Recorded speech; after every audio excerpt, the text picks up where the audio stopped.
All right, message of the day. So, I talked to a friend of mine yesterday, Ryan Adele. We actually had a pretty good conversation. And the conversation word that came up in the conversation was copycatting. Um, it's a not a phenomenon. I mean, it's something that we've been taught to do through our educational system is just a copycat. And so we go and find like the coaches and the mentors and like we pay them exorbitant amounts of money to teach us exactly how to copycat. The reason why this is important is because you can make some money copycatting and you can have a good life copycatting. But the world needs your individuality, right?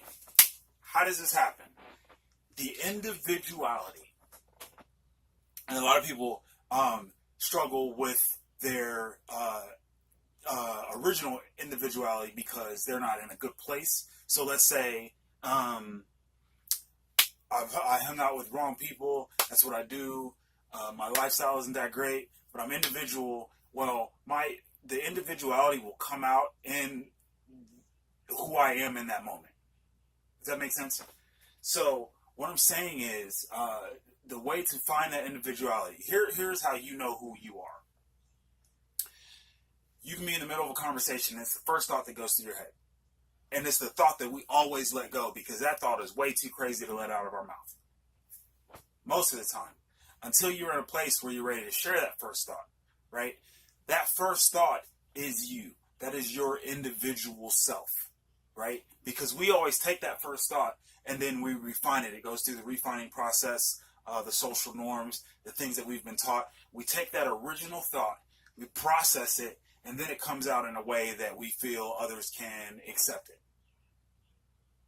right? In copycatting, that first thought has to be the first original thing that comes out. That is the only way that you can be truly unique in yourself. That first thought that comes through, I should do this. I need to tell her that she's got a nice pair of shoes on, right? He's got a nice tie on. You start with the little things, right? Where you let yourself say and do the very first thing that comes out. Obviously, it's not great all the time. But in refining yourself, which is what needs to be refined, not the speech, refining yourself is what brings out the best original content for you. Don't copycat, be original.